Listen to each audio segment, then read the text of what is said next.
Hello everyone, welcome to Sampurn IAS. Before moving ahead, I would like to thank all of you who have shown trust and supported us in our initial phase of journey.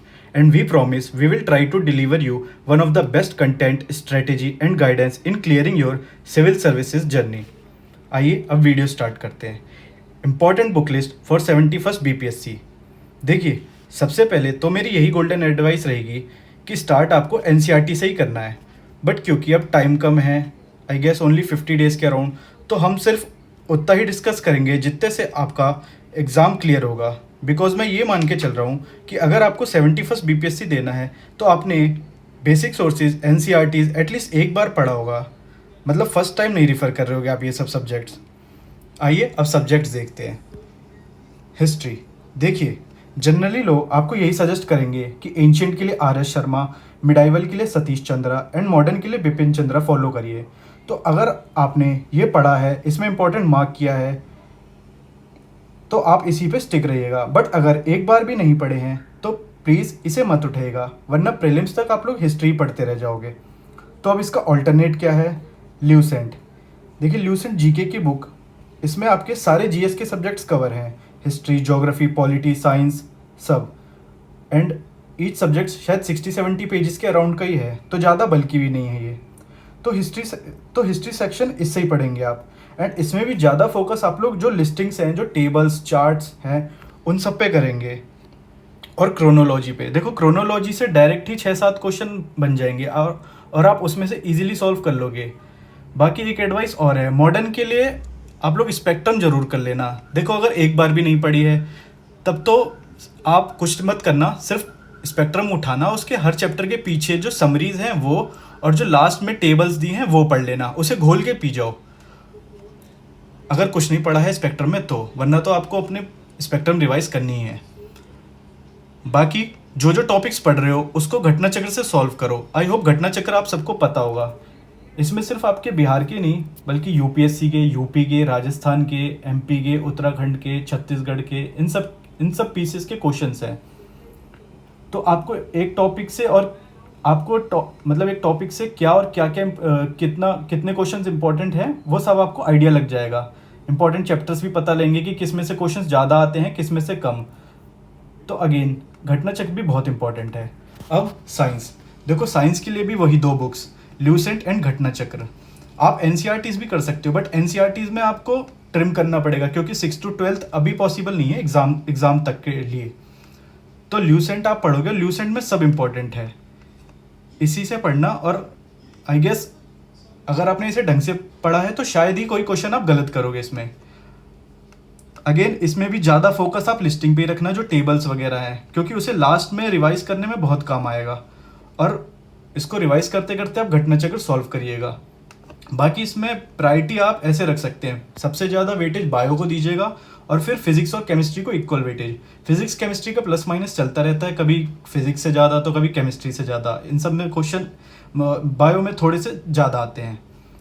बाकी अब हम current affairs देखते हैं. देखिए, current affairs हम 2 sources से करेंगे, क्योंकि जीएस में सबके मार्क्स सेम रेंज में होते हैं जो अच्छे से पढ़ के जाएंगे. बट आपको जो एज दिलाएगा वो करंट अफेयर्स ही है अपने कॉम्पिटिटर से.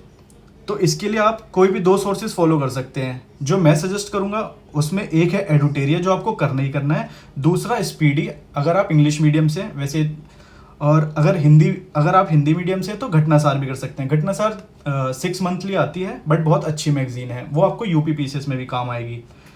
तो एक एडुटेरिया तो आपको करनी ही करनी है. दूसरी या तो स्पीडी ले लीजिए, या घटनासार, या कोई और मैगजीन जो आपने पढ़ी हो या जो आपको अच्छी लगती हो या आपने किसी से सुना हो. इसमें भी मेन फोकस आप नेशनल, इंटरनेशनल और बिहार स्पेशल करंट पे रखिएगा. बिहार स्पेशल से जैसे बजट, सर्वे और ये सब. Next is Bihar special. देखिए, इसमें आप किसी भी कोचिंग के नोट्स ले सकते हैं, या कोई स्टैंडर्ड रिसोर्सेज जैसे कि केवीसी नैनो, क्रोन, बिहार तथ्यसार जो हिंदी में आती है, या कोर फैक्ट्स घटना चक्र, ये कर सकते हैं आप लोग. बाकी हमारे चैनल पे भी मैम की वीडियोस हैं, अभी आगे और भी वीडियोस आएंगी, इसे ज़रूर फॉलो करिएगा. 10 से 20 मार्क्स आपके कहीं नहीं गए. आप सबके पॉजिटिव फीडबैक्स मिले थे, बहुत अच्छा लगा हमें. मैम सही में बहुत मेहनत कर रही हैं और आप लोग ऐसे ही अपना सपोर्ट बनाए रखिए, आगे भी और अच्छी अच्छी वीडियोस आपको देखने को मिलेंगी। बाकी बिहार स्पेशल में मेन फोकस जो आपका रहेगा वो हिस्ट्री, ज्योग्राफी और polity, I mean Bihar history, Bihar geography और बिहार पॉलिटी पे रहेगा। और बिहार इकोनॉमिक्स तो इकोनॉमिक्स में ही कवर है, वो बजट सर्वे वो सब करंट अफेयर और इकोनॉमिक्स में मिक्स हो जाएगा। अब देखते हैं ज्योग्राफी का। देखिए ज्योग्राफी में आपको सिर्फ एनसीईआरटीज करनी है, 11th की एंड 12th की। 12th में सिर्फ जो एग्रीकल्चर और इंडस्ट्रीज वाला सेक्शन है उसी पे फोकस करिएगा, जो फैक्चुअल इन्फॉर्मेशन है। बाकी 11th की दोनों एनसीईआरटीज, फिजिकल वाली भी और इंडियन वाली भी, दोनों बहुत इंपॉर्टेंट है, तो उन दोनों को बहुत अच्छे से करिएगा। और इसके साथ साथ मैपिंग, देखिए मैपिंग बहुत इंपॉर्टेंट है, मैपिंग आप छोड़ के नहीं जा सकते, क्योंकि अगर आपने मैपिंग छोड़ा तो आप सीधा सीधा ज्योग्राफी का 50 to 60% क्वेश्चन छोड़ दोगे आप। तो मैपिंग आपको बहुत अच्छे से करना है। आप यूट्यूब से कर सकते हैं, सुदर्शन गुर्जर सर हैं, उनकी वीडियो, या फिर और भी आपको अगर कहीं से पसंद है तो आप कर सकते हैं। बाकी इस पर भी मेन फोकस रखिएगा, बिहार की मैपिंग पे, नेशनल की और इंटरनेशनल की। इंटरनेशनल की जो करंट अफेयर्स में रहती है मोस्टली उसी से रिलेटेड, यूएसए से बिहार को थोड़ा ज़्यादा ही प्यार है, तो यूएसए भी देख सकते हैं आप लोग।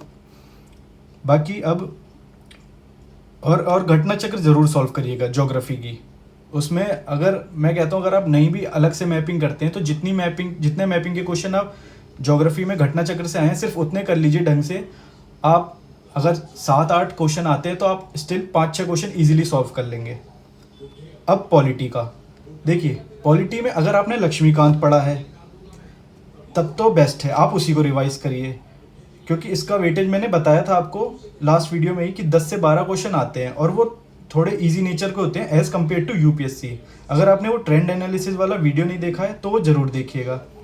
तो अगर आपने लक्ष्मीकांत पहले से ही कवर किया है तो आप उसी को रिवाइज कर लेना। अदरवाइज आप इसमें भी ल्यूसेंट और घटना चक्र कर सकते हैं। ल्यूसेंट से वही फैक्चुअल इन्फॉर्मेशन जो लिस्टिंग्स हैं, पार्ट्स, टेबल, उस पर ज़्यादा फोकस रखिएगा। उसमें आर्टिकल सबसे इंपॉर्टेंट है, सारे जो अमेंडमेंट्स हुए हैं और कॉन्स्टिट्यूशन, प्रियम्बल, टेबल, मतलब जो लक्ष्मीकांत के पार्ट 1 के चैप्टर हैं उसे आप अच्छे से करिएगा। और उसके साथ साथ पार्लियामेंट वाला चैप्टर, इससे भी डायरेक्ट क्वेश्चन आ जाते हैं। तो पॉलिटी में ज़्यादा लोड मत लीजिएगा। अब इकोनॉमी, देखिए इकोनॉमी का भी सेम ही ट्रेंड है पॉलिटी की तरह। इसमें भी यूपीएससी के कंपैरिजन में थोड़े से इजी और फैक्चुअल टाइप के क्वेश्चन ज़्यादा आते हैं। इसमें ज़्यादा फोकस टर्म्स पे रहता है, जैसे जीडीपी, जीएनपी, एनएनपी और ये 5 ईयर प्लान और मॉनेटरी पॉलिसी वगैरह। तो ये सब बेसिक टर्म्स कर लीजिएगा। कोई बेसिक सोर्स जिससे भी आपने रिवाइज किया वो पढ़ लीजिएगा।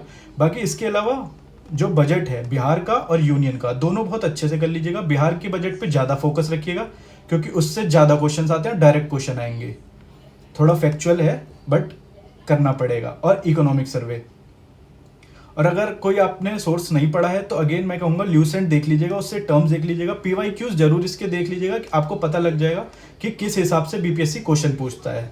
तो बिना पीवाईक्यू पढ़े इकोनॉमी का सोर्स मत उठाइएगा, एक बार पीवाईक्यू ढंग से देख लीजिएगा कि किस तरह के क्वेश्चन पूछता है। अब देखिए लास्ट, क्वांट एंड रीजनिंग। इसमें सिर्फ आपको पीवाईक्यूज करने हैं, ट्राई करना खुद सॉल्व करने का, जितने हो पाए डायरेक्ट देखना कितने सॉल्व हो रहे हैं। अगर आपके 6-7 सॉल्व हो रहे हैं तो भी ठीक है, 8-9 हो रहे हैं तो बहुत ही बढ़िया है। बट अगर जैसे 4-5, 5-6 तक हो रहे हैं तो आप जिन एरियाज़ में आपको दिक्कत है, आई गेस सबको शायद क्वांट में ही दिक्कत आएगी, अगर आएगी भी थोड़ी बहुत तो जो भी आपके नंबर सिस्टम, परसेंटेज, जो भी टॉपिक्स हैं जिनमें आपको दिक्कत आ रही है उसका आप 1-2 घंटे का यूट्यूब पे कोई वीडियो देख लेना और उसको वहाँ से सॉल्व कर लेना। पैनिक मत करना, ईजिली हो जाएगा, बट इग्नोर मत करना प्लीज़, क्योंकि 10 मार्क्स का सवाल है और 10 मार्क्स बहुत होते हैं। अब कुछ इंपॉर्टेंट बातें जिनका आपको ध्यान रखना होगा। देखो, सबसे पहले first and the most important thing, prioritise your subjects and strategy. जो मैंने फर्स्ट पेज पे सब्जेक्ट्स लिखे हैं ना, history, science, current affairs, Bihar special, geography, ये आपका ऑलमोस्ट 120 क्वेश्चन है, मतलब 120 मार्क्स। तो इसे आप ज़्यादा फोकस करना। अगर आप दिन में 2 जीएस पढ़ रहे हो तो कोशिश करना कि ज़्यादा टाइम इन 5 सब्जेक्ट्स को दो। इसे आप बिल्कुल नेग्लेक्ट मत करना, इग्नोर मत करना, बहुत इंपॉर्टेंट है ये। और ना इसे छोड़ना, ना इसे कम टाइम देना, ना कम वेटेज देना इसका, ये बहुत इंपॉर्टेंट है। बाकी इन सब्जेक्ट्स को भी करना, polity, economy, maths, reasoning, but इसको आप अगर दिन में 1-1.5 घंटा 2 घंटा भी दोगे तो ये सफिशिएंट है, ये आपका रिवाइज हो जाएगा 2 बार 3 बार। हाँ, रिवीजन भी 3 बार करना है कम से कम। अब देखो PYQs मोस्ट इंपॉर्टेंट सोर्स, मैंने आपको लास्ट वीडियो में भी बार बार बोला था कि PYQs बहुत बहुत बहुत इंपॉर्टेंट है। इसे घोल के पी जाना, चाहे वो डायरेक्ट आए इनडायरेक्ट आए, आपका गलत नहीं होना चाहिए, क्योंकि आपने यहाँ गलत किया तो आप पीछे हो जाओगे कंपटीशन से। और कोई भी सब्जेक्ट मत छोड़ना, जैसे मैंने भी बताया ना कि वो 5 सब्जेक्ट्स इंपॉर्टेंट है, लेकिन ये 3 सब्जेक्ट भी छोड़ नहीं सकते, क्योंकि आधे आधे मार्क्स की लड़ाई है। मेरा एक फ्रेंड था, उसके last year I guess 0.75 marks से कट ऑफ रह गई थी।